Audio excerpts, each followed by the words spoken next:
What's up? Hey, hello, everyone. Wow. So now we're finally here. It's no longer the off season of Survivor, but we're going to be talking about the new season, Survivor Season 33, Millennials versus Gen X. So my name is Rachel. And I'm Alyssa. And you guys know that this premiere was a series of firsts for Survivor scholars. We watched it in our home. We both watched it with someone else who wasn't each other. And we both watched it in different time zones. So Rachel was texting me at 5 o'clock California time, and she was like, "Oh my God, Survivor, Survivor, Survivor." And I was like, "Yeah, I know." And yeah, it was kind of really weird. No, yeah, I was like, Exciting. yo, yeah, super exciting. I was trying to get some deets out of Alyssa and her sister in our group chat, trying to be like, yo, hit me up with the info. How's the episode going? Because at 5 o'clock I was still in class, so I couldn't even stream it live East Coast time. So we watched the episode after. Then in our group chat, I was like texting them when it was like 11 o'clock East Coast time, being like, yo, WTF. So basically, me and some people in the dorm, we are doing power ranking. So I don't know if you guys want to like see videos of us power ranking the people. But right now, I'm in first. I put Rachel going home at 17th out of 20, so I'm in first. My friend Corey is second with 16. Ozair is third with 14. And then a guy named Andrew is fourth. He put Rachel as 9 out of 20. So that was that. And I'll probably put some of like the funny comments that we had in the description. And also, since today is Friday, it has been 1 week since I had lunch with Adam Klein. Super exciting. It was like such a really cool experience. And yeah. And she tried to call me, but I didn't pick up the phone because I was doing homework, and it is the greatest regret of my life. Yeah, Alyssa done goofed. You missed out on a grand old opportunity to talk on the phone with Survivor contestant Adam Klein. Woo! Yee. So before the episode started, and when I say before the episode started, I mean this was at like 7 o'clock, so like an hour before the episode started. We each picked our first boot and our season winner pick. And so those basically we predicted who was going to go home first from each tribe. Spoiler alert, none of us were right about who went first on the Gen X tribe, but that's okay. Yeah. Yeah, So we did first boot, and then from each tribe, all three of us said first boot would be Sunday from the Gen X tribe, and then my first boot from Millennials, whenever it happens, I'm saying Michelle is going to go home first. Whether there's a tribe swap or what, I think she'll be the first Millennial to go, and then I think my season winner pick is Bret. Yep, and then mine, I said that Will was going to be the first Millennial to go. So young, and he seems kind of annoying. They said that the winner was going to be Mari, partially because she's on my team, and I'm hoping that like will somehow make it more real. And then my twin sister's team, she said that Sunday was going to go first. Her first Millennial boot pick was Zeke, and she thinks the winner is Taylor. Yeah, I don't know what you're thinking, but it's all good. I mean, Zeke did sort of show himself to be kind of outcast amongst the Millennials just because he's one of the older ones. Yeah. I mean, we don't want to like talk about season 34, but I feel like based on that, I don't think he's going home early. So, yes.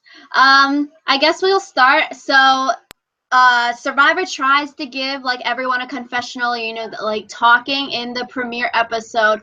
But this time, apparently, since like Karamoan, one person did not get any confessionals in the premiere episode, and that was Lucy. And so apparently I picked Lucy on my team, and I don't even remember why I picked her on my team anymore. But I think it's interesting that she didn't get any confessionals just because she's not all that important. And that kind of worries me since she's on my team. Yeah, I mean, either like it could be that Lucy is like really boring and she wasn't giving good confessionals to be like aired live and like she's not really playing the game, but you know, there's got to be something you said that could make it to TV. I don't know.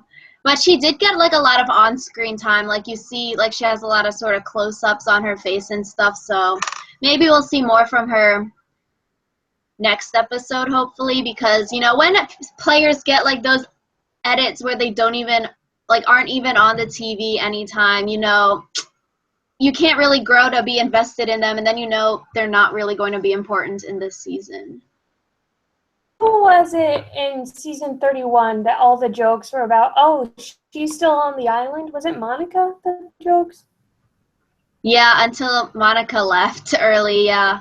But like we like when she started getting confessionals, like the episode before she got voted out, me and you like guessed it. We were like, since Monica's getting so much airtime, all of a sudden she must be leaving in the next few episodes. I mean, we thought that was going to happen to Michelle too, though, and that didn't work out. I said Michelle was getting the winner edit. LOL. Anyway. Okay.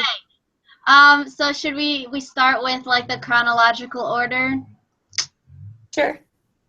Okie doke. So the tribes are like divided into Millennials and Gen X, and then they're standing on the map. So Gen X, the ages were from 33 to 52, and then I believe Ken is the 33-year-old, and then Paul is the 52-year-old, and then Millennials, it's the age range of 18 to 31, where Will is the 18-year-old, and then Mari is the 31-year-old.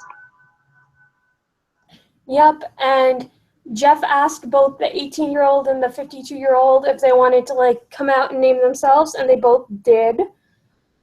Interesting strategy, just because normally people don't want to own up to being the youngest person or the oldest person in case it like ostracizes them from the rest of their tribe. So I thought that was interesting.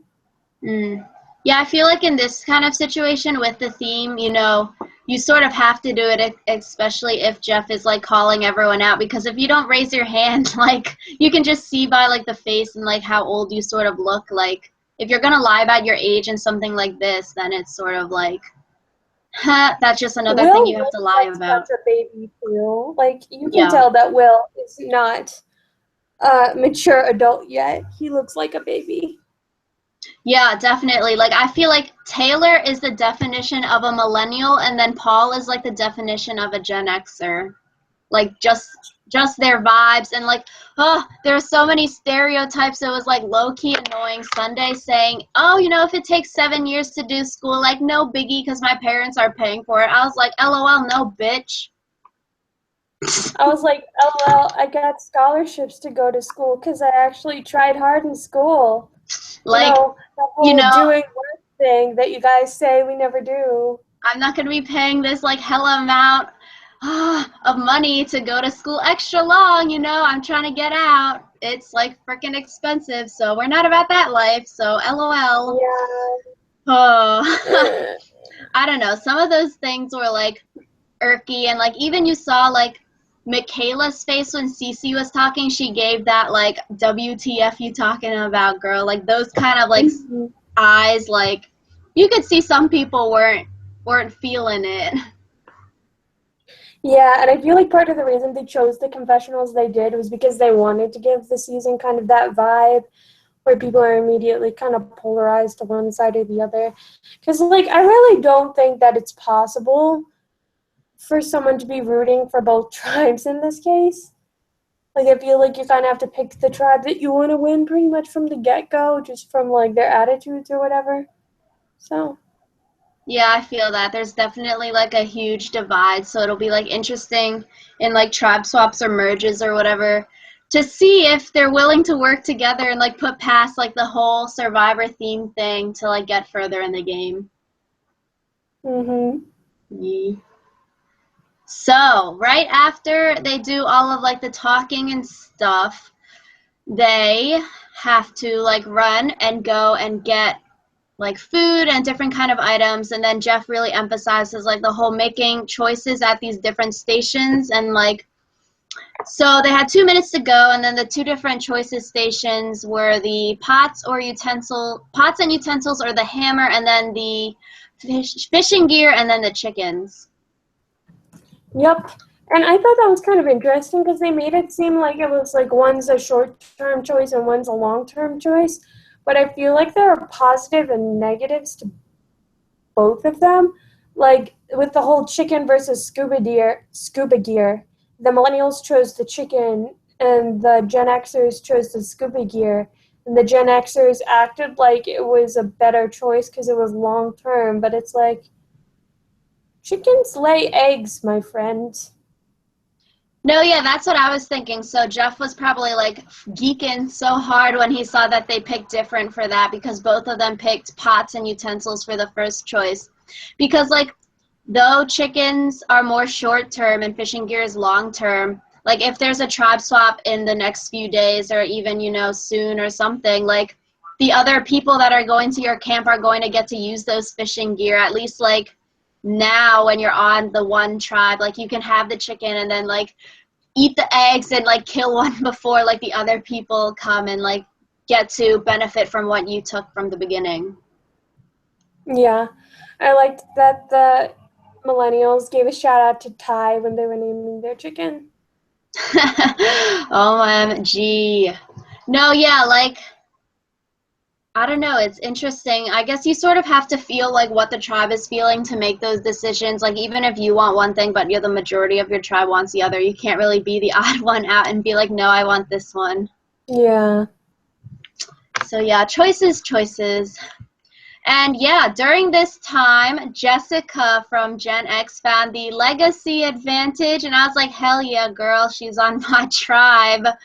And so, like, basically, if you have this advantage on day 36, so if you make it that long, then you get an advantage in the game. And, like, hopefully the advantage isn't something in, like, the final immunity challenge or something like that, because those are always, like, too powerful for the person that gets it, and oftentimes, like, that person wins the immunity, which is sort of a big bop.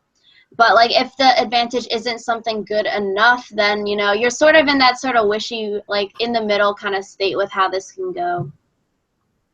I thought it was interesting because the legacy advantage can be like bequeathed to someone.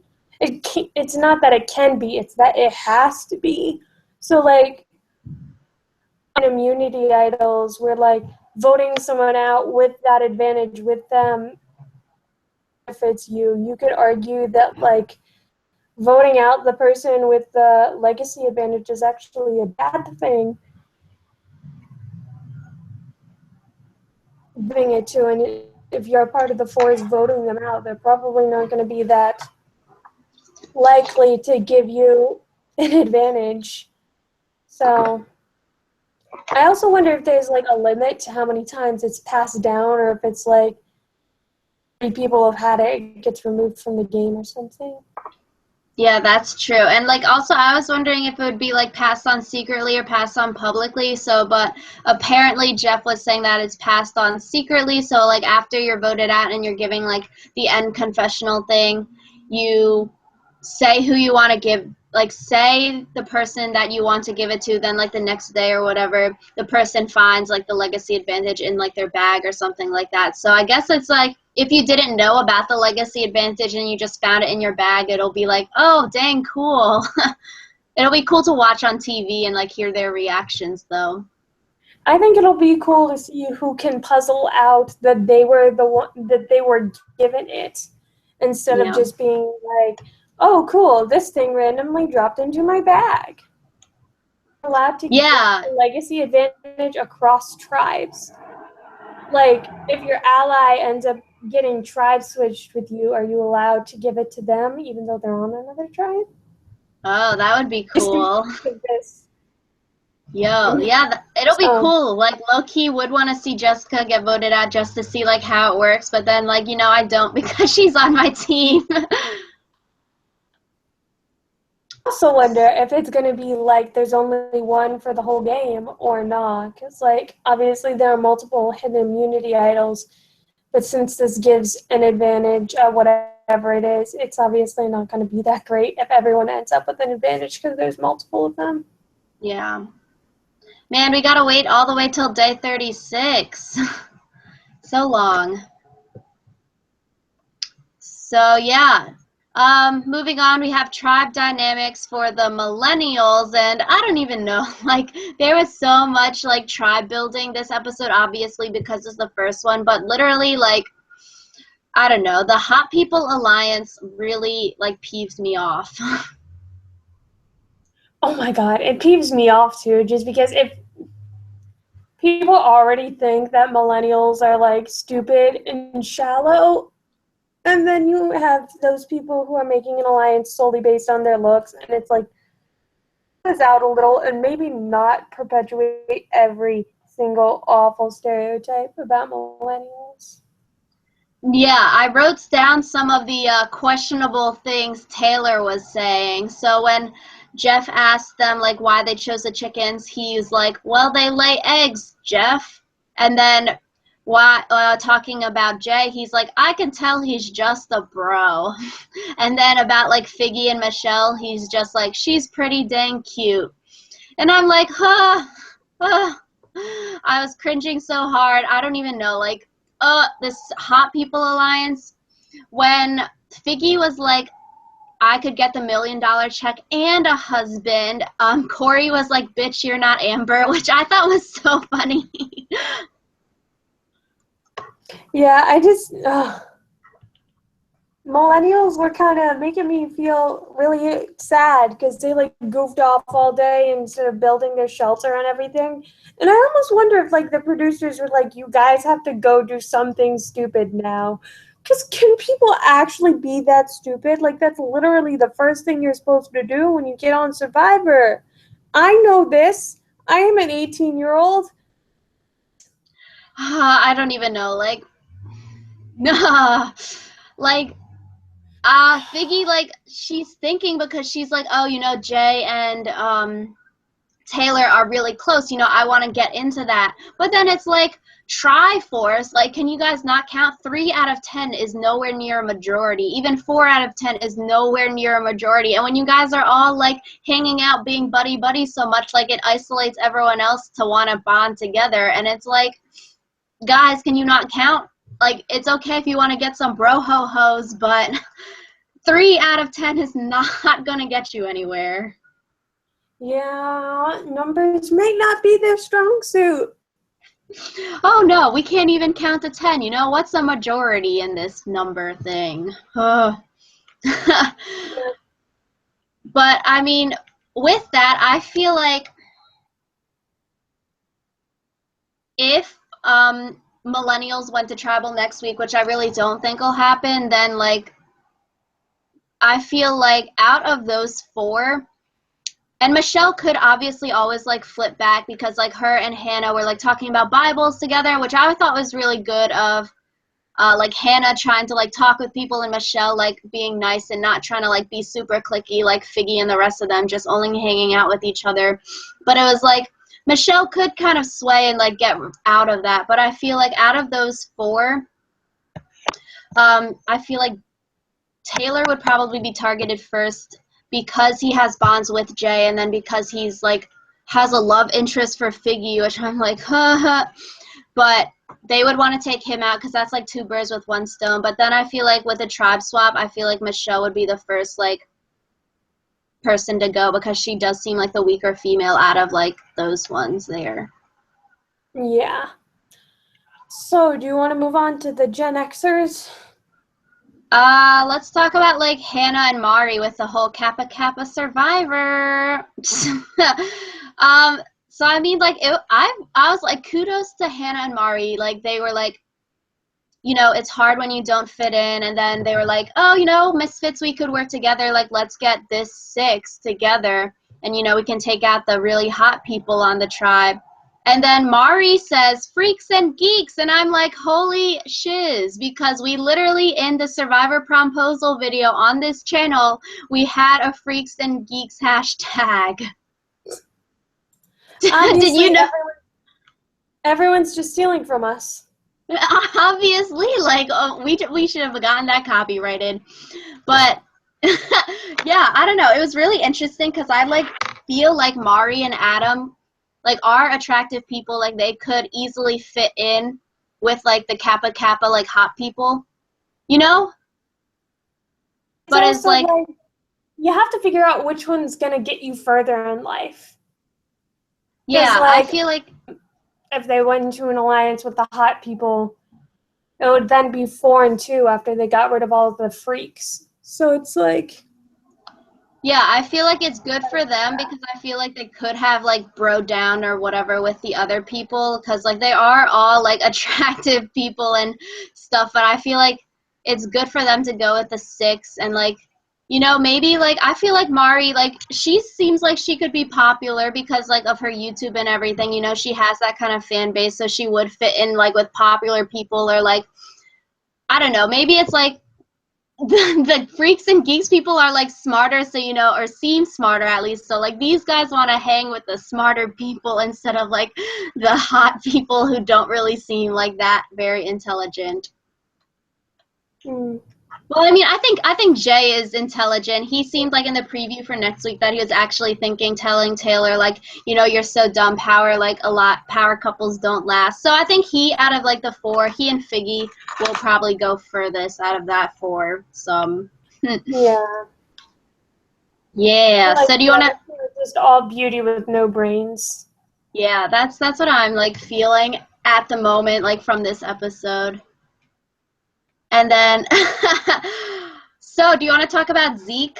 I feel like with him, like, leading to build the shelter and, like, him making the fire without Flint, he really has, like, a sort of arch going for him, like, of, like, growth.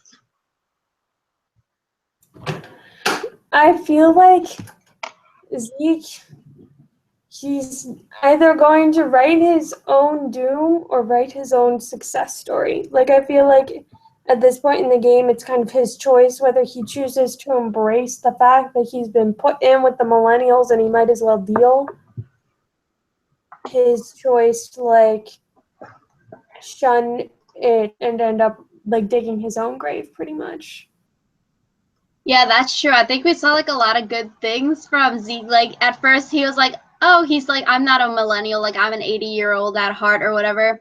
But it's like, yeah, even looking at the whole millennial tribe, like, Zeke looks like he, like, doesn't really fit in. But, like, just by the way he looks, I don't know. I feel like he's got a really good personality and he's funny, so that can, like, charm people. And I think that worked, like, at least for David tonight. Like, being, like, comedic relief on an island can really do so many things for you. But I feel like you also have to temper that because you don't want to get to the final tribal council and then say, oh, I was the comedic relief. That just doesn't sound good and it doesn't sound worthy of $1 million. Yeah, that's true. I think Zeke is going to do well and, like, go far. He seems like he's thinking and he's smart out there. So yeah, like you were saying, with the millennials swimming instead of building a shelter. And then it was, like, all stormy. And then do you remember when they were, like, sitting on the shelter, then it, like, breaks and stuff? Yep. So when we had lunch with Adam, he was joking sort of like when he sat on it, it broke. So then there would be, like, a hashtag fat ass Adam hashtag on there. I don't think they actually showed us who it was that broke it. Yeah, it was, like, really dark, but alas, no hashtag fat ass Adam, but it was funny. Yep. So Gen Xers. Yeah. So because they're important, I guess. Yeah. So Ken takes the lead on the shelter and the food stuff, and I don't really know. I was like, that's sort of stepping, like, too far out there on the first day. Especially for someone who's the youngest person on their tribe, I feel like it's bad to call any attention to yourself. like, you gotta fly under the radar for at least a little bit.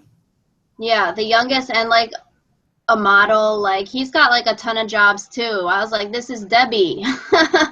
But yeah, like I don't know, he's up like the youngest and the best looking on that tribe. Like I don't know, him stepping out sort of was like, nah, maybe not a good move. And then also Rachel, like they showed Rachel like talking a lot, being sort of like really annoying, and her voice was like when she was talking, sometimes it got like really high pitch, which I was like, oh no, that's like sort of really annoying. Yeah.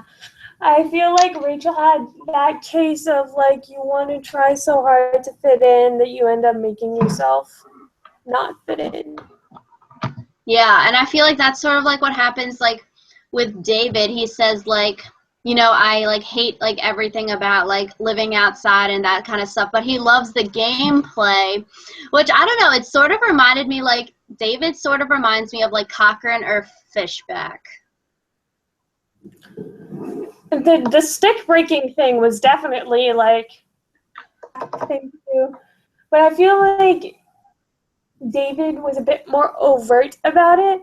Like Cochran and Fishback they did be like outdoorsy, but I don't think they purposefully called attention to it the way that Dave seemed to do.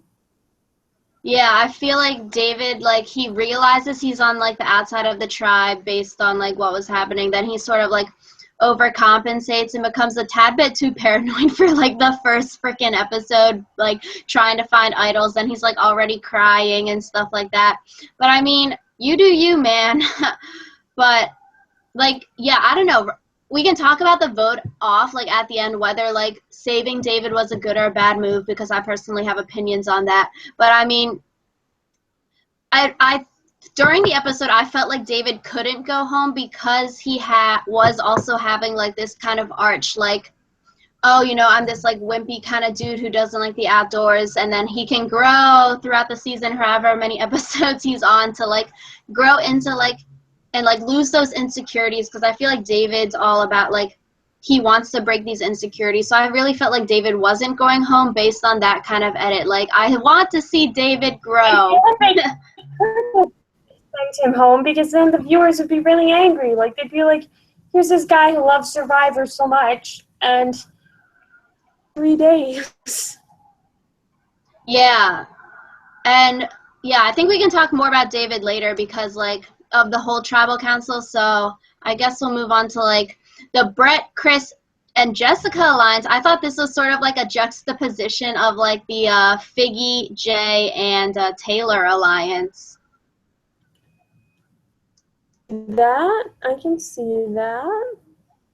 Yeah, except I like the Bret, Chris, and Jessica alliance better. I feel like Gen X, these three are solid. Like I would root for these three people. I feel like it's because they're not so much like joining together because, oh, we're the pretty people, Triforce, haha, we're so great, hashtag YOLO. That we agree like with each other on our values and stuff. Yeah. Like older people are more like self-aware. They're more able to find people that they can understand and them. Just because, like, when you're younger, it can be hard to figure out, like, if people understand where you're coming from or not. Yeah, maybe that's something that, like, comes with age. Like, yeah, I think it's definitely something that you have to, like, learn. Yeah.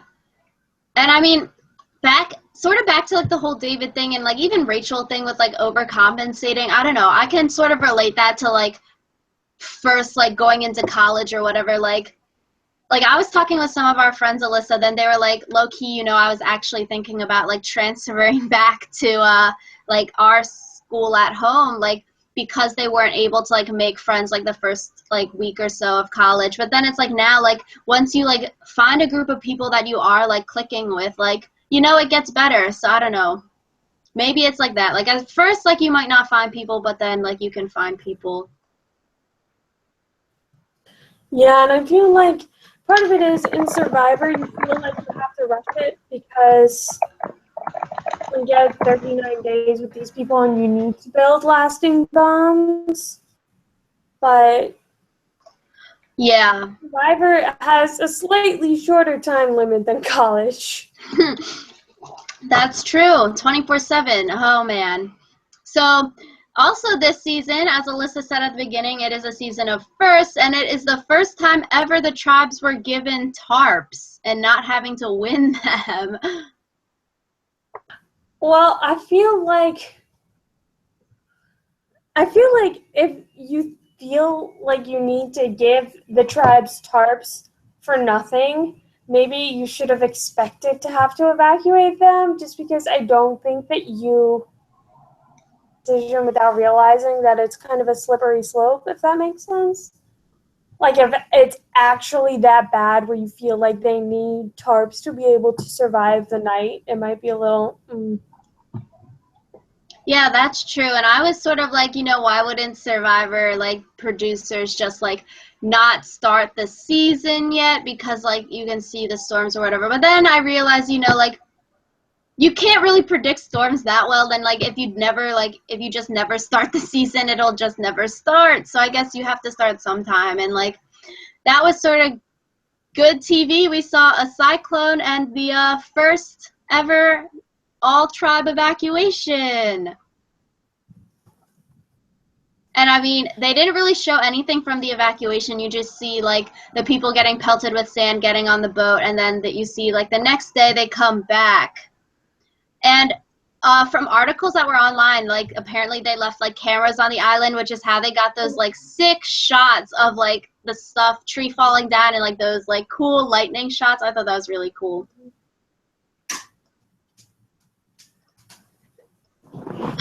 Yeah, the evacuation was kind of like, I feel like they must have gotten the Gen Xers after they got the Millennials, because you could, like, visibly see the difference between, like, what they were doing, the weather was. Because, like, when the Millennials were evacuating, it looked like it was about to storm, but then when the Gen Xers were evacuating, it was, like, in the process of ramping up into being a cyclone. So I feel kind of bad for the Gen Xers just because they got the short end of the stick with that. Yeah, and is that how Jessica got, like, that badass pink hire? Oh, man. But, yeah. So apparently, I'm pretty sure Jeff said in, like, a EW article about, like, they took all the contestants to like, a building, and then they were sort of, like, locked down there for the night. So basically, that's that.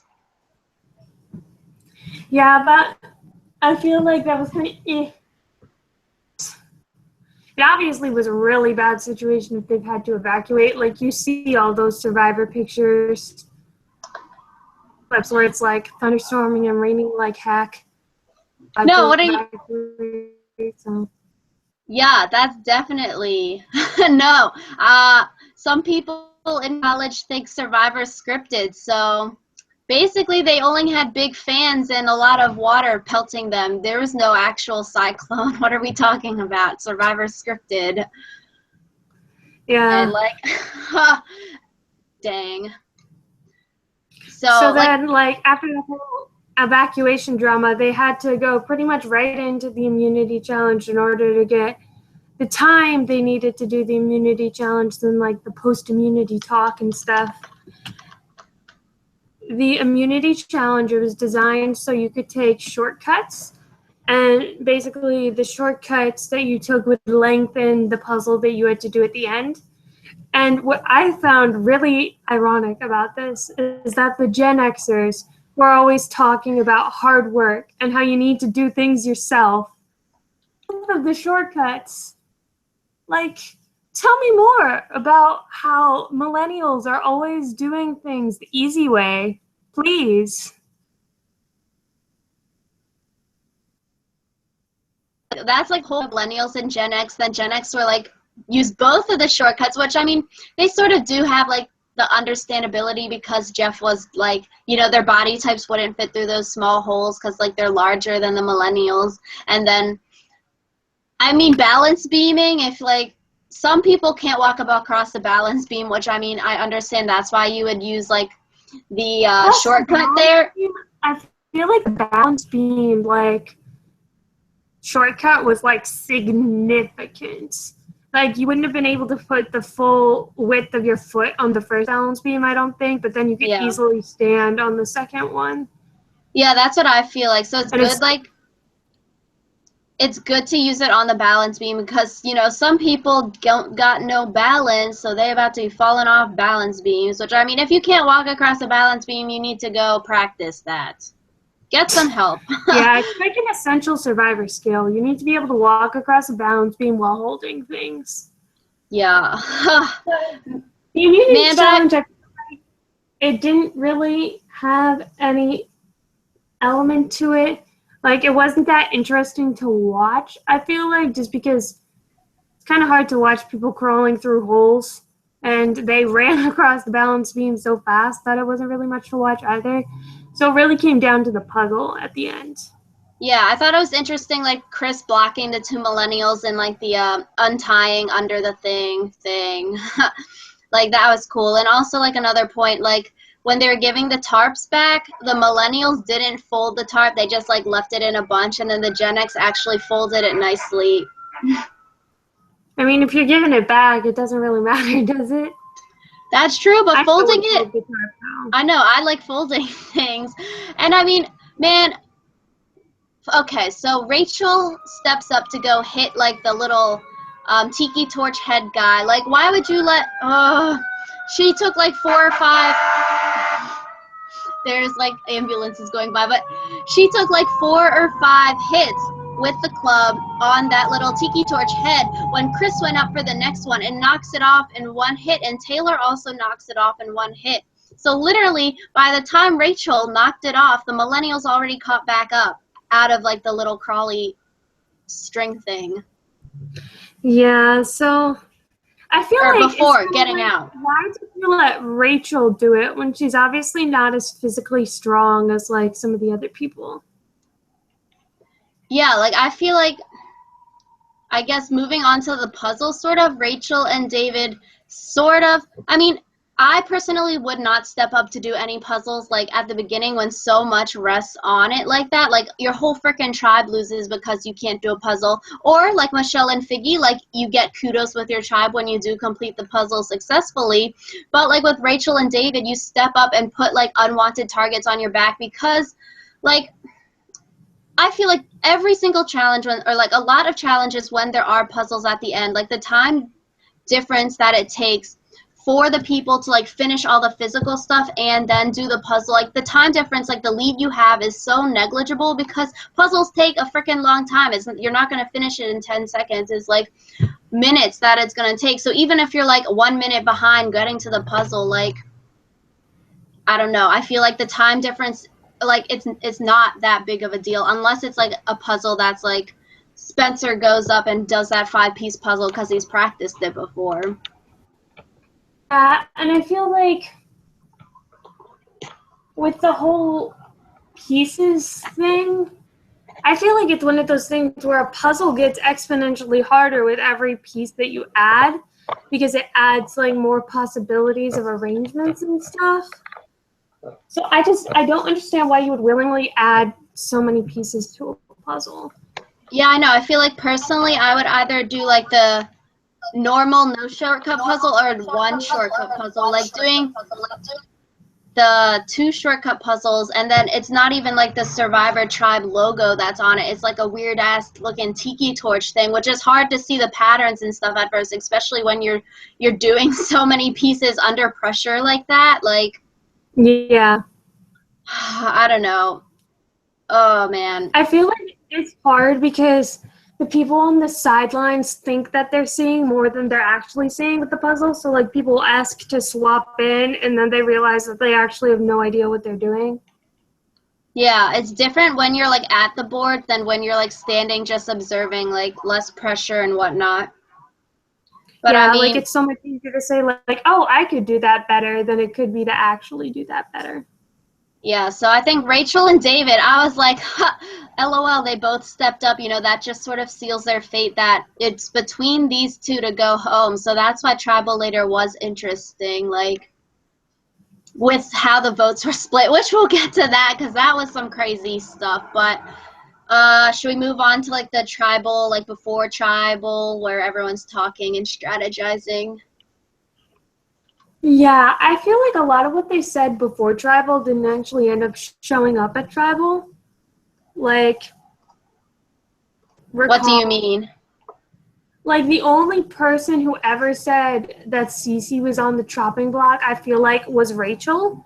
And so I thought it was interesting that they never, like, had anyone else being like, oh, yeah, I would vote for CeCe. Like, it just seems like it was all Rachel that was getting, at least from the perspective of other people.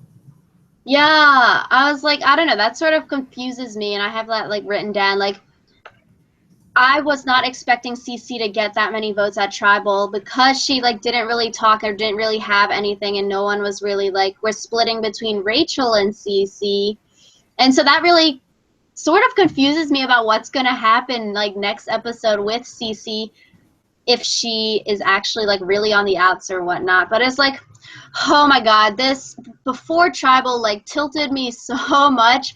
Rachel and CeCe, there's a scene of them talking to each other like, oh, you know, I'm having a weird feeling today, you know, why is no one talking to us about strategy? I'm like, WTF, you know, it's the fourth damn day, go talk to people. Like, and then Rachel's like, oh, we two need to stick together. And but it's like, why don't, it's like not even that far into the game yet. Why don't you go talk to people like David did? He saw he's on the chopping block. He sees other people talking, and he goes over there and talks to them. Like, why are you isolating yourself? Tie yourself to a sinking ship.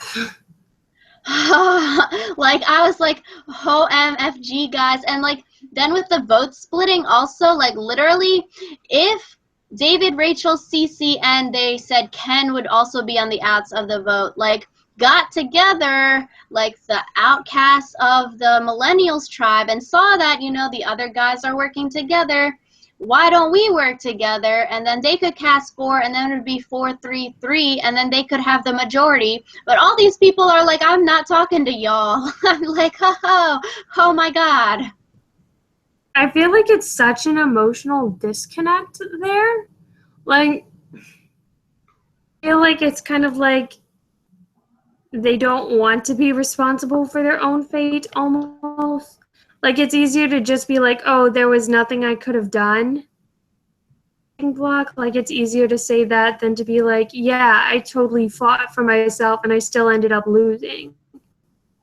That's true. Because I feel like if I were David, like being that insecure, like I wouldn't approach the big guys being like begging for my life, saying, you know, I don't have an individual, or I don't have an idol, like I really want to stay and I love this game. So I was like, kudos to you for like fighting for yourself. But then we didn't see anything from Rachel. She's just like, sorry if I annoyed you guys. Yeah, and I feel like there's a difference between apologizing for something and being like, yes, I did this thing wrong, still need me. And I feel like that's the element that a lot of people forget. Like, people aren't going to keep you on just because you apologize. They're going to keep you on because you proved that you can bring something to the team that no one else can bring. Yeah, exactly. So I don't know. Like, sort of with, okay, so with the votes at the end, it was 5-3-1-1, 5 for Rachel, 3 for CeCe, 1 for Dave, and 1 for Sunday. So I guess Dave and Ken, or they told Ken to vote for like Rachel and like split the votes like that, or David just figured out like, oh, because it's not me, you know, I'm voting Rachel because she seems like the other person on the chopping block. But then CeCe votes David, which I guess since she wasn't in the loop, you know, that's a sort of logical thing to do because you can see David sort of on the outs somewhat also. And then Rachel votes Sunday. Like, that's not... apparently in an interview, Rachel was like, Ken told her to vote Sunday with him, so that's why she voted Sunday. But if you can just see like how the other tribe members are acting at tribal, you can... it might be harder actually at tribal, but you can see like Rachel and David are both like getting the heat. I feel like it's one of those things where you have to be able to read people pretty accurately at tribal, And I feel like that's one of the best skills that a Survivor player can have, just because tribal does change a lot. And I feel like Jeff kind of designs it to change a lot. Like, he asks all the probing questions and stuff. If you are a good tribal council member, I feel like you can be an excellent Survivor player. Yeah, definitely knowing how to answer Jeff's questions, like, to satisfactory levels without giving too much information or not giving enough information is definitely the key to success. Because, like, you saw last season, like, paranoia at the actual tribal council thing can end up being your downfall. Like, entire votes can change just because you say something wrong. Yeah, Alyssa, stick to the plan. Oh my god. Okay, so I mean, voting Rachel out is like, yes, good, because she wasn't on my team and David's on my team. So that was like a reason I was like, hell yeah, my person isn't the first one out again, just like Darnell last season. But then it's also like, in the long run, I feel like, yes, Rachel is annoying, but I feel like David is more stealthy and strategic. So I don't know. He does give me those Cochran vibes. Like, he is, I don't know, he could be at the bottom of like the Bret, Chris, Jessica alliance, and so if he ever gets a chance, I feel like David would connect more with the Millennials, like Hannah. They both are into like improv and TV writing and stuff like that. So I feel like David could easily flip if he gets a chance on them, like a Cochran or something like that.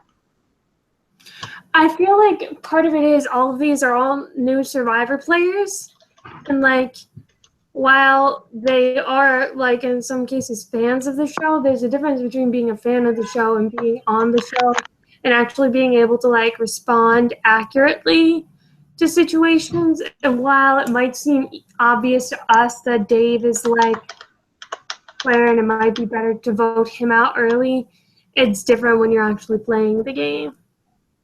Yeah, yeah, true. I feel like that alliance might think like, you know, oh, David will be loyal because he doesn't really have anyone else. He's super paranoid, you know, we'll make him feel safe. And that could be something like they could pretend to like goad him along until he becomes like too crazy paranoid. And then that's a sort of like a detriment to your tribe. And then you got to off him, kick him to the curb. Yeah. Anything else about tribal? Just that it really seemed kind of like everyone was still trying to get into the groove of what tribal meant for them. Because, like, Jeff always gives the whole speech about, like, fire represents your life in this game. But I feel like it's a totally different experience, like, thinking, oh, we might have to go to tribal sometime, to being like, oh, shit, we're at tribal. No, yeah. I feel that hopefully these players are going to get into the groove and we won't see, I don't know, like, this vote split could have went so wrong. Like, that's my problem with it. If those four got together, it could have been... Not a good idea, people. Learn to do math. Like the first, I don't know, just like the first episode, like you can say you're all together, but if those other people were like low-key smarter and they realized and then they decided to get together, I don't know. But David not playing the idol he didn't have really does show that he's trustworthy to like Jessica and Bret and them. So maybe that's good for him. I mean, I would be kind of worried if he played an idol he didn't have. But it shows he wasn't lying about not having an idol or whatnot. Yeah. So, prophecy points. So, Alyssa and I are doing prophecy points. We just made a, like, team picking video a few episodes ago. So, I'll quickly go through the teams, then we can, like, read off the points. But we are using the Rob Has a Podcast, like, point distribution. So, that is that. So I am currently in first place with 41 points. My team is Bret, David, Zeke, Hannah, and Jessica. And then the computer team, since we only had 3 people and we each picked 5, the computer team had the 5 leftover people, is actually in second place with 35 points. And that consists of Chris, Figgy, Michelle, Sunday, and Will. Then Alyssa is third place with 30 points with Mari, Michaela, Lucy, CeCe, and Jay. And then Rachel, which is Alyssa's twin sister, has the other team, and she is in last with 26. She has the hot team of Taylor, Adam, Rachel, Ken, and Paul. How the mighty fall. We're really excited that Rachel's in last place since she won last time, and we can't have her beating us twice in a row. Exactly. So good. She's got the first boot of the season. I'm not the first boot because I was like low-key scared I would get the first boot again. I was like, nay, why do I always pick this? So do you want to go through the points, or could we just put that in the description? I think we can just put that in the description because it's not that interesting yet. It's still a pretty close race. From top to bottom, it's what, 15 points? So yeah. So yeah, next time on Survivor, we're going to predict like who we think is going to get voted out, and also because of the evacuation, I'm pretty sure they had tribal council on day 4. So do you think like they're going to push back the entire season to day 40 for the first time ever, or do you think they'll like combine something and then cut out to keep it at 39? I mean, I feel like, well, there have been one of the seasons, the Australian Outback maybe, went to day 42. So it's not really a hard and fast rule that it must be 39 days. But I feel like they've had double elimination twists before where both tribes have to go to tribal council or something. So I feel like if they did one of those, that could give them the wiggle room they needed to keep it back at day 39 if they wanted to. Yeah, I feel that. So, Alyssa, we need to type in the chat who we think we're going home so we can't copy each other real quick. So I'll put mine, and then you put yours, and I'll explain what the preview. So next time on Survivor, we see in the preview for next week that someone may have a heart attack. Oh, no. And I mean, I don't think someone is going to get medevaced because they usually don't like so vocally show a medevac in the preview for next week. What do you think? I mean, for Caleb's medevac, I feel like they definitely showed it in the next week preview, but I don't know. Part of it was, I'm basing it mostly on Caleb's medevac, but Caleb's was also like extenuating circumstances because they had medics on like 3 different people. That's but I true. Don't know. And I mean, from looking, I feel like they wouldn't tease something as serious as a heart attack and then be like, nope, JK, he just had an anxiety attack or something. That's like, true.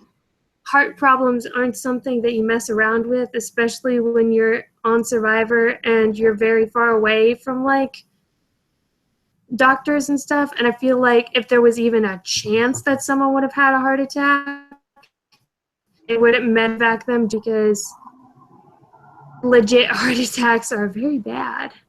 Yeah, so, I don't know, like I feel like the preview was sort of like too revealing maybe because you know it's on the Gen X tribe, you know it's a male, and you know it's a white male, which is everyone on the Gen X tribe. So from process of elimination, I mean, you can sort of narrow it down to like out of 5 people, like 2 people. Like at first I was thinking, you know, maybe Paul would be going home because he is the oldest guy. But then some people were saying like looking at the person's leg, it has like a lot of freckles or something. So that would go with like Chris. So like being able to narrow it down that much, like, I don't know, that's just too revealing. And like if there's no tribal next week because of that, that's sort of like anticlimactic. Yeah, I don't know. Yee, so do you want to say your person first, or do you want me to? I mean, we both had the same person, spoiler alert.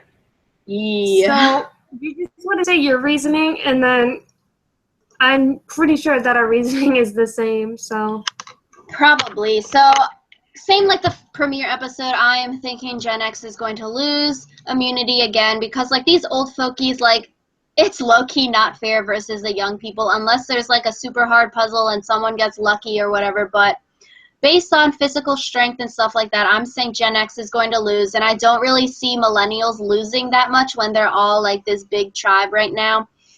And then I was thinking, it seems like Ken, CeCe, and David were not in like the majority alliance from the last vote because Bret was like, you know, CeCe, David, and Ken and Rachel are not going to know how we're voting. So I don't know. I feel like since CeCe did get votes this time, she'll probably get votes next time, which we don't really know anything about CeCe from the show, like how she's playing or what like that. So she would be an easy boot off.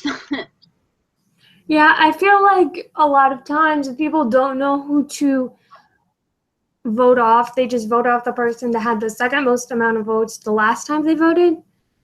And so it's like, unless someone makes a grievous mistake, like if someone obviously is the reason that they lost the challenge, or like even the person that may or may not give medevac, if you see that someone has medical problems, you might like be kind of concerned because someone getting medevac can seriously screw up your game. Like you saw it happen twice with Aubrey last season. And it's like, is it better to just bite the bullet and know that that person is leaving the game when you're expecting to, or not? But I feel like CeCe's the safe choice. Yeah, and I was like considering maybe David, but I mean, after this episode, I want David, and he's on my team, and like he needs to have this Cochrane Fishback arc to become a super great player. I don't know. I'm rooting for David, so I want to see him get in with them and be able to survive. And so I was thinking maybe there would be a tribe swap at 3 tribes, so at 18 people, or they could do it at 16 to be 4. Oh no, that one, I can't do math. It could be but okay. 5 instead of 1. Like if they have an exile type thing. Oh, so I was thinking into split from 2 tribes into 3 at 18, so 6, 6, 6. But I don't know. I think like Cambodia went from 2 to 3 tribes on episode 3, so 18 would be on episode 3 also. But then they lose that whole Millennial versus Gen X thing. But I don't know. I feel like a tribe swap then would make it so interesting, and it would save a lot of people. So next time is a mystery. Who knows? But we're really looking forward to seeing next week's episode, especially since there is so much that is unknown. Yeah. To our second episode in college dorms and our second episode where Rachel's on California time. And we hope that you guys are looking forward to the second episode too. So please tell us stuff down in the comments, like and comment and subscribe and all of that hullabaloo. Yeah, so exciting. I cannot believe Survivor is back, you know. Finally some new episodes instead of having to rewatch old seasons. Oh man, super exciting. You know, thank you guys so much for watching. We've gained a lot of subscribers recently, and we so love doing this. Yay! So we'll see you guys next Friday when we next podcast. Bye.